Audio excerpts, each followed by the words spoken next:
Welcome to Real Estate Coaching Radio, starring award-winning real estate coaches and #1 international best-selling authors, Tim and Julie Harris.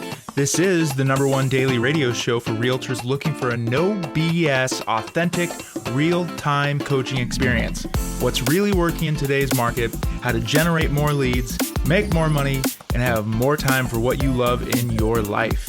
And now your hosts, Tim and Julie Harris.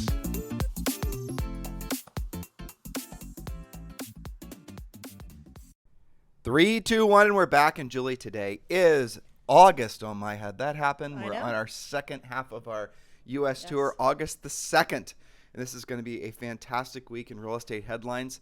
A quick reminder, there might be, 5 months left this year? Yes. And even though there are 5 months left this year, don't let yourself be lulled into complacency thinking you got 5 months left to accomplish your goals, because even though you do, technically, you don't, because really, if you roll the calendar back starting in December, November, October, September, you start looking at the actual viable work days. Viable work days meaning even if you want to work, it doesn't necessarily mean you're going to have anybody to work with. Your buyers and your sellers and your bankers and your title companies are going to be closed or doing whatever they do at the holidays. So you're looking at realistically maybe 2 weeks in December. You're looking at realistic maybe 3 weeks in November. Last week in October is a wash.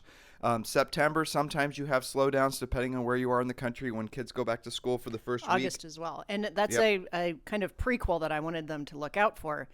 Starting, I know Zoe's school starts back in about a week and a half. So anywhere from like first or second week of August to first or second week of September, depending on where you are, that's back to school week and people are distracted. This is normal. It is an absolutely normal slowdown for you to have fewer showings and fewer sales during that time frame. Each year, every year, pandemic year, no pandemic year, does not matter. So when you see your showings drop or you see your callback activity and appointment setting be a little frustrated, the world is not indeed coming to an end. It is a normal slowdown, and it usually bounces really hard back in a good way around September, October. What we think is going to happen this year is similar to the patterns that happen every year, but even more so, because we think there are a lot of people, and our anecdotal evidence is just the sheer number of humans that we're tripping across on our U.S. tour. You know, even in the wayward towns that we're passing through, it's almost impossible to find a hotel. I mean, it's incredible. Just some dusty roadside hotel, some Holiday Inn or whatever, which, by the way, are really nice, a lot of them. Mm-hmm. But they're sold out, or they're charging like $400 or $500 a night. It's incredible just because of the demand is so fluid right now. I think there are a lot of people that are doing traveling. There are a lot of people that are taking time off for the summer, celebrating their end to COVID. And, that's going to bounce back, and you're going to have a rush of people. Typically what happens is they come back from vacations, and then what happens is they want to buy a house and close on it before the end of the year. Usually there's a mini rush before kids go back to school, and then there's another rush before the end of the year. Mm-hmm. They're just psychological end times that are, end zone times where people have in mind to be in their new home. So that is what you're going to be experiencing. Now, the challenge you're going to have is when you get to your sellers. Some of the sellers, usually right after Halloween, are going to start thinking about putting their house on the market next year. And don't worry, when we get closer to that time of year, Julie and I will be inundating you with techniques and scripts to make it so that they still want to put their houses on the market this year. One thing is for sure, there is never, even though this is crazy because the seller's market is making things seem like in some markets that it's, owning a home is unobtainable. If this is the new hard reset for home values and values in general, if this inflation that we're experiencing, which Julie and I have been warning all of you guys about for how long? 2 years, 2.5 years. We knew it was going to come with all the printing of the money. It was inevitable. So it is definitely here in earnest. And what does that mean? It means that there's not going to be a depreciationary cycle in most parts of the country, if any parts of the country at all. In other words, the new ridiculous price that some houses is probably sticking forever, and that becomes the new base price. And the thing that will not, or that you can't necessarily assume will stay low or stay static, are the interest rates. So even if the prices seem, inflated, because they are compared to the way they were like 18 months ago, that could very well be the new base price, and everything from here forward is going to be adding on to whatever that price is. But again, interest rates, while they remain low, it is imperative that you do not let your buyers get frustrated, or frankly your sellers miss this market, because this is probably going to be one of the last best times. Well, this is probably the best time in the past 30 years to be in the real estate industry, believe it or not. And that's the reason so many agents are getting into the industry, but also, or people are becoming agents and getting into the industry, I should have said. But this is also going to be one of the best times to buy a house if you are assuming that interest rates will increase and prices will increase. You're going to be thanking your lucky stars for having locked in a payment that is, in many cases, in many markets, lower than what someone's paying in rent. Speaking of not rent, but speaking of housing news, Julie, you have something to share with all these guys? Well, this is important. A lot of them are property managers. Many of them are investors themselves with single-family homes and maybe duplexes and things of that nature. And you certainly have investors who are looking to purchase with you. So here is the latest headlines. Hot off the presses, FHA and FHFA have re-upped the eviction bans at Biden's urging. I'm just going to read the top headlines, and then you guys can make sure you put this in the hopper and you have the facts. A day before the federal eviction ban lapses, so this came out on July 30th. They were supposed to lapse on the 31st. So this happened right before the weekend. The Biden administration is using the levers it has through federal agencies to keep evictions on ice until September. The Federal Housing Finance Agency, that's the FHFA, and the FHA, Federal Housing Administration, today both announced they would each extend their eviction bans on borrowers of foreclosed properties. Let's see. Other federal agencies are expected to follow suit, and they go in to talk about the pandemic and blah, blah, blah. But the point is that they have once again extended the foreclosure bans through September. So there you go. And that reinforces the podcast Julie and I did a few weeks ago. Julie, that's enough. Reinforces the podcast we did a few weeks ago that was talking about Julie wanted to get into the weeds with the more statistics. No, I was just looking for a couple of things. The other thing is to point them to Housing Wire to read Rick Sharga's take on why another foreclosure tsunami is still unlikely. He's got some interesting things on that. Okay. So, Yeah. Well, we talked about that on our podcast 2 or 3 weeks ago, and actually we cited Rick as one of our experts who was giving us the information. So, moral of the story is stay the course, guys. If anything, try to pick up your momentum into the new year. I know it's crazy to say new year because it's August, but our coaching brains always go to the agents who are thinking about slowing down. This is the worst time of the year to be slowing down, even though I know a lot of you are feeling burned out and you want to take a break. Do take a break. Take a little summer vacation. Take a couple long weekends. It's perfectly normal and fine. But understand that your new year effectively starts at the end of this quarter. In other words, and if you want to have a fantastic 2022, you've got to be preparing in the previous quarter, if not now, of the previous year by fostering new relationships and getting new potential listings in particular started. One of the smartest things you can be doing is learning how to be a listing agent quickly. And that's the reason we have the Premier Coaching Program. The Premier Coaching Program is primarily a lead generation program showing you how to generate seller leads for free. Once you know how to generate the seller leads, we're going to show you how to pre-qualify them. We're going to show you how to send them a pre-listing pack, how to compete and win on the listing appointment. The smartest thing for you to do is become a listing agent now, because it's just going to get tougher on the buyer side of the transaction. I don't think I need to convince any of you that that is true. So go ahead and text the word success to 47372. Text the word success to 47372. And when you do, we're going to text you back a link, and you can join the Premier Coaching Program for around $100 a month. Just text the word success to 47372. So, Julie, what is the topic that we have prepared for Okay, these and guys? this is by special request of some of our podcast listeners and certainly our Premier Coaching members, because we do discuss this from time to time. Now, you and I typically rail against playing around on social media like TikTok and all of the other distractions, but you should be posting some things, of course. So let's set this up. Yeah. So what a lot of people do is they make the mistake of doing the things that provide the least resistance, the least skill set, and really the least opportunity of being rejected. They are taught incorrectly to do those things first when building their real estate business. That is an absolute huge, enormous mistake. And if you do that, you will not only spend a lot of money on silliness, but you will also most likely fail out of the business. So there is a place for passive lead generation. There is a place for social media and whatnot, but it comes after. The analogy is the lead generation wheel, right? So if you can imagine a spoked wheel, a wagon wheel. Julie and I are out west, so we've seen some old historic wagons, right? So they've got those enormous spoked wheels, and each of those spokes basically is there to add integrity to the wheel. So your visualization, or what you should be working towards, is a wheel with at least 7 spokes, But the primary spokes, the spokes you build first, are the ones that are the proactive lead generation spokes. Those are the ones that are skills-based. Those are the ones that are going to be in your control. Those are going to be the ones where you can get better at that skill and you can become more effective at generating those leads versus all the passive stuff. The passive stuff where you're waiting around for a lead to show up is going to drive you insane and make you broke. The business, the sound business, the smart business, the controllable business that you want to have is always going to be based on proactive lead generation. And if you want to supplement with passive lead generation, go right ahead. And that's, of course, one of the things we teach you in our Premier Coaching Program. Yes, so the theme is supplement. This is in addition to your normal lead generation, not instead of. Okay, so we're going to set this up with a few quick rules. This is your Monday to Friday social media system. Here's the rules. First, provide value with each post and include a call to action. That's what do you want them to do about it. Next simple rule, keep it simple. Don't over-engineer. Also, don't pay somebody else to do this for you. And do this systematically each week. So what we've got here, Tim, is a day-by-day systematic approach. For example, let's just start with Monday.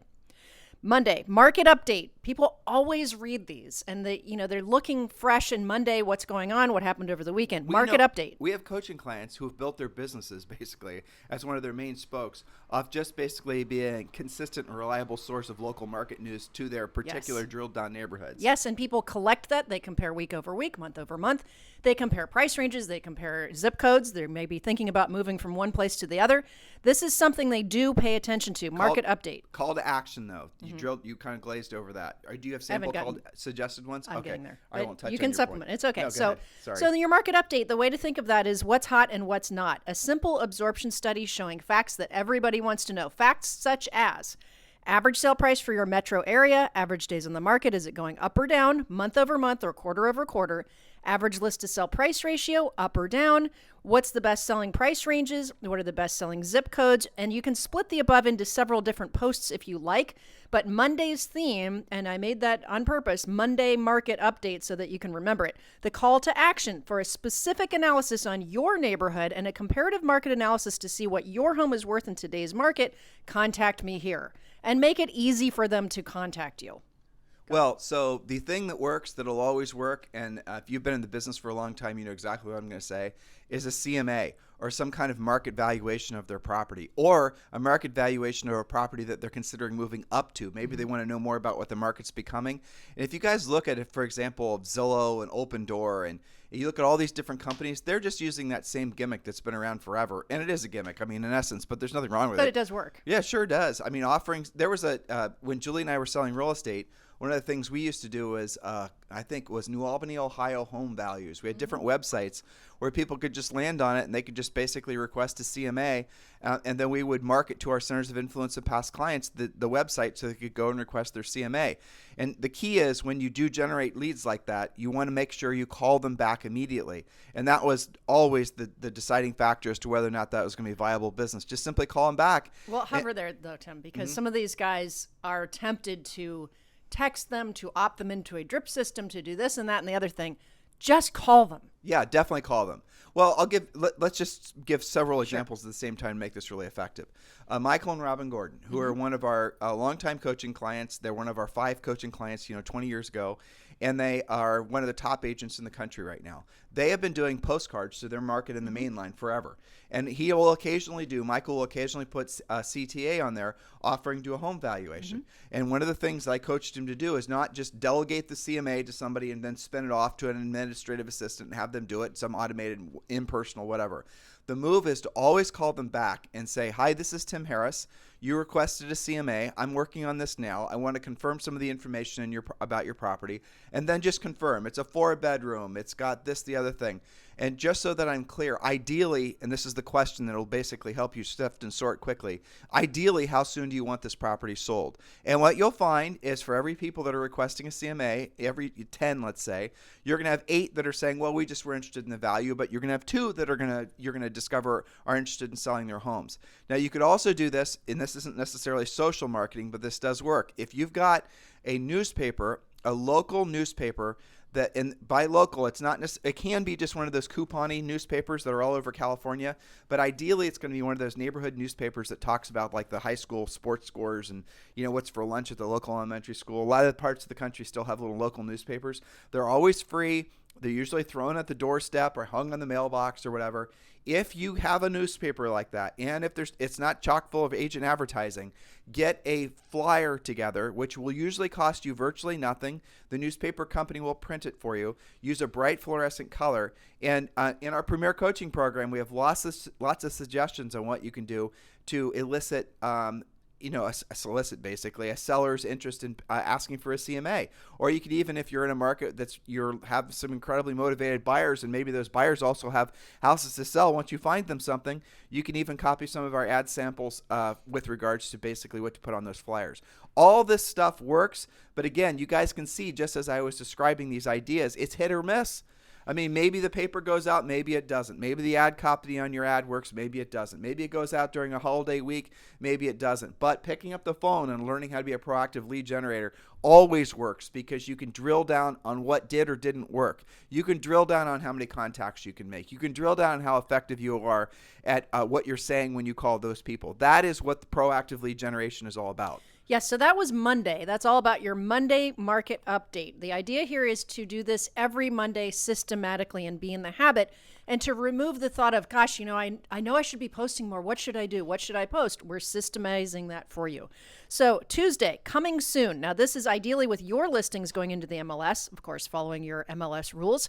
About to hit the market, be the first to see it. That's your call to action. It might be listings that your brokerage has coming up. It could be new construction you know about, but Tuesday is all about coming soon. What's coming, and be the first to see it. Call me, for that information. And if nothing's coming soon in your marketplace, you might want to use that time to talk about maybe new construction or some other housing trend. Yes. Julie and I are in Napa, California today, and we're going down to San Francisco today, Yes. which is only about 90 minutes away, which is nice. And we were, for example, I'll tell you something that Julie and I saw when we were driving around Napa yesterday. There was a lot of positive news on Inman in particular about this new startup called Picasso, which was in essence a shared ownership model, kind of like a timeshare for individual homes. And there was I think Spencer Raskoff was the CEO. There's nothing but little flowery news in Inman about this. But I'll tell you right now, you drive around the neighborhoods in Napa, they have no interest in Picasso. Zero love for Picasso. There are people who have signs in their yards that are advertising no Picasso, no timeshare. And not just a few either. Right. So if I were you and I were in a market like Napa, I would definitely know both sides of that argument, and I would maybe have that be something that you can inform people, because it's on everyone's mind, and it's housing related. It is right in your wheelhouse. Get at the center of that conversation. Don't necessarily take a side unless one side's clearly the winner, frankly. But you want to run right down the middle and offer perspectives on both sides. Obviously homeowners think that Picasso and shared ownership models are going to adversely affect their neighborhoods. And then other people are maybe thinking that it'll increase the values. You need to be able to argue both sides of it. That's right. And then that's just for example. So if Julie's That's a local example. You have different local examples Right. in your area. And maybe you can go over to find out about what's proposed to get built. Maybe there's a new, you guys get the idea. The more of an expert and the more familiar you become with the micro markets within your market, the more people are going to be attracted to doing business with you, provided you let them know that you have this knowledge. That's the key. You can't just be a hoarder of all this interesting knowledge. You have to be somebody that becomes a disseminator of all this interesting knowledge, and that ultimately is what Julie is describing as far as what you should be doing on social. And obviously, your primary objective, have one primary objective on social, and don't have it be brand building. Brand building is too obtuse, and you do not know really whether it's working or not. Just because your best friend from high school says they saw your Instagram post, that is not the same as your best friend from high school saying, come list my house. And don't just assume that because your best friend from high school saw your Instagram post, that they're going to call you over to list their house, unless you did what Julie said, which is have a very explicit and direct call to action, or a CTA. You have to have one goal when you're marketing a message, when you're marketing anything. If you have multiple goals or give people more than one option, one thing to do, they're going to be instantly confused and they're not going to pay attention to anything that you're saying. So your one mission when you're doing any kind of passive lead generation, which is what social networking is to generate listing leads. That's exactly it. So on to Wednesday, Wanted Wednesday, your home for my highly motivated and pre-approved or all cash buyers. All of you guys have buyers. You're dripping in buyers. You are not dripping in inventory. I have an idea for that. So if you are not with EXP, this idea will not work for you. But if you are with EXP, you definitely want to become certified to be a Express offers agent, which then will allow you to have access to EXP's iBuyer program.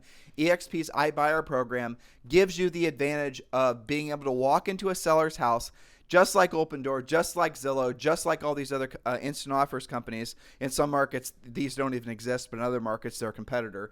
But you can walk in, talk with the seller and say, Mr. Seller, I can give you an all-cash offer on this property. Here's how it works. And if you then we'll evaluate the offers together. You decide whether it makes sense to you. And if it doesn't, then we go ahead and do the traditional route of getting the property listed. But remember, we've always got the all-cash offer in our back pocket in case you decide that you want to sell the house quickly for all cash.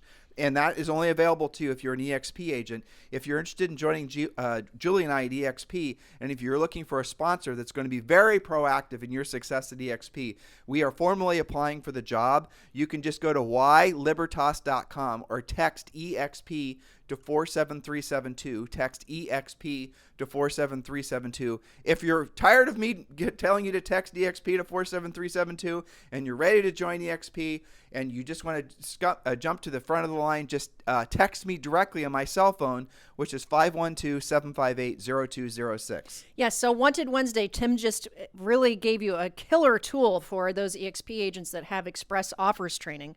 But even if you're not yet over to EXP, Wanted Wednesday, you can record a video of what your buyers need and be specific. Remember that your call to action is, who do you know who's a match for my anxious buyer clients? This is to create, yes, something for your buyers to buy, but also a plethora of listing leads for you. So don't be confused about that. In your call to action, you can mention that your buyers can be flexible with closing dates and possession, mention they would consider a seller leaseback, etc. So that's all about Wanted Wednesday. Again, that's not just once, that's every Wednesday. Thursday, thrilled clients. Thursday is for thrilled clients. Client testimonial videos. Ideally, this is in front of the listing you just sold with a sold sign. Detail about the transaction and what a great job you did for them. Call to action. I'd love for you to be my next happy client. Call me here. Contact me today. And you can also throw that free CMA offer on that. So here's a couple elements with regards to testimonials. One, don't fake them. Now, if you don't have anybody, it's awkward sometimes to ask people for testimonials. And one of the best things to do is just go to their house when they're happy. Go over to their house after they've moved into the property. And then with your cell phone, don't ask them to do a testimonial and send it to you. Walk into their front door with some sort of housewarming gift, maybe some flowers Warm them up. Whatever. And yeah, exactly. Or caffeinate them up, give them some coffee, and then walk in and hold your phone in front of them and ask them what were the 3 or 2 points or 3 things, whatever. Gives them an outline or a script to think about. Julie, what are the 3 things that you really love about your new house? Or what are the 3 things that you enjoyed or you appreciated about doing business with me? Whatever. You guys say it however you're going to say it. But when you're sitting there holding a phone in front of them, everyone's going to be nervous and apprehensive, but they're all going to do it. Tell them, look, it could just be quick and sweet. Because the difference is once you get a video, you can use the video everywhere. But the other thing the video will do is you can take a screenshot of just the still of their picture, and then you can take a quote from what they said in the video, and now you have different forms of media you can use everywhere. Yeah, you have more to work with. But for the most part, nothing is more powerful than a short, to-the-point video. You should make a habit of start to stockpile as many of these as you possibly can. People oftentimes won't even watch the videos. They'll just see you have client testimonial videos. They won't watch them. Just the visualization of the video will be enough for them to think, well, this person liked doing business with Bob enough that they're willing to do a video. It's an endorsement, basically. Right. Okay, and it does not have to be over-engineered. To your point, Tim, show up, turn your phone on. I think it's better. I think it's more authentic when it's just kind of impromptu. Yeah. I just think it's closing table sometimes is a good place to do it, but usually assuming it went well. You're right, exactly. And people are sometimes too stressed when they get the house. When the contract is signed, especially if they're happy It's a about done it, deal. right? That's another good time to have to do it. Again, the point is try to get short videos. Short videos are going to be evergreen. They're going to work for you forever. And if your goal is to try to get a new video, look, have it just as an idea. Try to get a video from your old clients, your new clients. You can get videos why people should do business with you, your neighbors, your friend. Get one from your dog. It doesn't matter. Well, maybe your dog will be weird. Actually, you know what? The funny thing is if you got one of a talking dog, I bet you that one would kill it. Because you could translate what the dog is saying. There's all kinds of fun stuff you can do. Bob with is that. great. He does a great job finding homes for other people who have dogs. It could be, your buyer's dog. Thanks for getting me a backyard finally. Yeah, seriously, I'm so though. tired of having to pee on the deck. It could be fun. Okay, now Friday you've got some options. Charity events that you're sponsoring or attending that are coming up. Maybe, we're near the beach, so I always think about beach cleanups are a big thing on the coasts. But whatever the charity event that you're sponsoring or attending or participating in, invite them to see you there or donate, etc. You can also do a buy or sell with me, adopt a pet for free. That's a great thing you can do with the Humane Society. We've talked about that before. And or announcing open houses coming up that you are hosting. Sneak preview, neighbors open, followed by a public open house. Who do you know who would love to buy this house? Here's how to find me. Here's the address that I'll be hosting between 1 and 3 on Sunday afternoon. Yeah, all these are powerful ideas, but remember, guys, none of this, even if you do it in mass, is going to replace direct, proactive, pre-qualifying lead generation. This is in support of. This is in support of. If you're doing this stuff and you're also every single day doing the proactive lead generation that we prescribe for all of you guys to do primarily as far as your lead generation goes, you will be unstoppable. You very rarely, like never, see anybody who's been able to build a long-term sustainable business primarily based on passive lead generation, let alone centers of influence and past clients. What they typically do is they'll reach a threshold to how many units they can do, and then to try to do more units, they'll start spending lots and lots of money. What they're not doing is when they start spending lots and lots of money because they're being passive lead generators and they're spending on pay-per-click and branding and all this stuff, is their net profit just basically evaporates. They're focused on the wrong number. They should be focused on their net profit, not just on churning more units. But if you are proactive lead generation based and then you supplement with all these other things, guys, you're unstoppable. This is what we teach you to do in our coaching program. But don't be confused. Don't flip it. Don't do the passive stuff first and then thinking that you can somehow skip the proactive stuff, because you really can't. Yes, and they're going to want me to review this real quick. Remember, all of this is proactive and in addition to, not instead of. Monday is your market update. Tuesday is coming soon's Wanted Wednesday. So Wednesday is wanteds for your buyers. Thursday, thrilled clients. That's the testimonial piece. And then Friday, you've got some options, things that you're going to participate over the weekend and or open houses. So that is your systematic plan. Do it the same way, week in and week out. So travel update, as Julie and I said earlier, we are traveling down to San Francisco. Then we're going to be going down through Monterey. Then we're going to be going through LA with a lot of people down there we're going to be visiting with. We're not sure how far in California, how far south we're going to go, but we're definitely going to go into Costa Mesa and Laguna Beach. I have a lot of friends there as well. And then we're turning back east. And I don't even know where the hell we're going after that. But for the next 2 weeks, we're relatively stationary. Okay, Yeah. So this coming week we'll be in San Francisco. The following week, which will be about August 8th to 15th, we'll be in the Monterey Peninsula. Then we're going a little bit south further into California and then turning back east. So any of our California or Nevada or, if you guys are close, and of course, all of California is easy to fly to, come and visit us. Yep, and we're going to be we're posting updates on Instagram. It's at Tim and obviously at Tim and Julie Harris on Instagram. See, that's passive lead generation, but there you go. So we're posting there, so please do follow us there. And if you're in any of those areas, we'd love to meet with some of you. We've been getting lots of, just tons and tons of trip. Oh, we did get some people in Europe that are listening to us. And guys, this is a little maybe too far in advance, but we are going to be doing a European Harris EXP tour next year. And we're going to be starting in France, or I don't even know where, but we're definitely going to be doing a European trip next year. And we're definitely going to be going to Italy, France, probably Germany. August, September. So that's going to be happening next year. So for all of our coaching clients and our podcast listeners who are over in Europe, and frankly, we have a lot of EXP friends over there as well, we are going to be visiting you, if not sooner than next summer, but definitely next summer. In the meantime, if you guys need us for anything, remember, you can just text me directly at 512-758-0206. Have a fantastic day. We'll talk with you on the show tomorrow.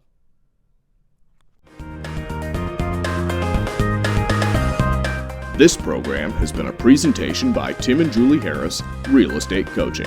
For more information on our real estate coaching and training programs, visit our website at timandjulieharris.com. Remember to tune in weekdays at noon for upcoming shows, and until next time, thank you for listening to Real Estate Coaching Radio with Tim and Julie Harris. This podcast is a part of the C-Suite Radio Network. For more top business podcasts, visit c-suiteradio.com.